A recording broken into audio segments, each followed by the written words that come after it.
தலைவர் பிறந்த நாளாக இருக்கும் 100 நாள் சாப்பாடு போட்டாங்க. இந்த அண்ணாசாலை ரோட்டில் இதுவரையும் யாரும் போட்டதில்லை. தலைவர் பிறந்த நாள் ஆரம்பிக்கிறதுலேருந்து இன்றைய வரையும் நல்ல அருமையான சாப்பாடு போட்டாங்க. இந்த ஆட்டோ ஸ்டாண்டு சங்கம் மூலியமாக தனுஷ் ஐயாவுக்கு பிறந்தநாள் வாழ்த்துக்கள். உங்கள் பிறந்த நாளை முன்னிட்டு இங்கே 100 நாள் எல்லாருக்கும் வந்து ஏழை எளியவங்களுக்கு இலவச சாப்பாடு போட்டாங்க. எங்களால் முடிஞ்ச உதவி எங்கள் ஸ்டாண்டில் ஒரு இடம் கொடுத்தோம். நாங்கள் இந்த 100வது நாள் இன்னைக்கு வந்து சிறப்பாக முடிஞ்சிருக்கு.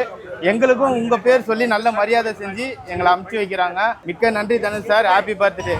நம்ம தனுஷ் சார் வந்து இங்கே ஒரு 1000 பேருக்கு பிரியாணி போட்டுட்ருக்காரு. இது இல்லாமல் இது ஒரு 70 நாளாக வந்து இங்கே கண்டினியூஸாக சாப்பாடு போட்டுட்ருக்காங்க. இங்கே நாங்கள் வந்து டெய்லி வேலை செய்கிறோம், வந்து சாப்பிட்டு போகிறோம். அதே மாதிரி வந்து தூய்மை பணியாளர்கள் நிறைய பேர் வந்து இருக்காங்க, முதியோர்கள் எல்லாரும் வந்து சாப்பிட்டு போகிறாங்க. Happy birthday Dhanush sir. 1000 பேருக்கு பிரியாணி போட்டதுக்கு ரொம்ப தேங்க்ஸ் சார். சாரி கொடுத்ததுக்கு ரொம்ப தேங்க்ஸ் சார். சாப்பாடுலாம் போடுங்க, ரொம்ப பெரிய விஷயம் தான் இதெல்லாம். உங்கள் நல்ல மனசுக்கு நீங்கள் நல்லா இருப்பீங்க சார். Happy birthday sir. இதுவும் வயிற்றுக்கு அன்னதானம் போட்டது ரொம்ப புண்ணியம் பாது. ரொம்ப அன்னதானம் போட்டது வயிறு ஆற எல்லாம் சாப்பிட்டு திருப்தியாக போகிறாங்க. பிறந்தநாள் வாழ்த்துக்கள். நல்லா அவருக்கு பிறந்தநாள் வாழ்த்துக்கள். ரொம்ப ரொம்ப நன்றி. நாங்களும் 2-3 மாசமா வந்து வாங்குறோம். மனசார அவரை நல்லா வாழ்த்துறோம். அவர் நல்லா இருக்கணும். ஹாப்பி பர்த்டே தனுஷ் அண்ணா. ஹாப்பி பர்த்டே தனுஷ் அண்ணா. இனிய பிறந்தநாள் வாழ்த்துக்கள் தனுஷ் அவர்களுக்கு. தனுஷ் சாருக்கு பிறந்தநாள் வாழ்த்துக்கள்.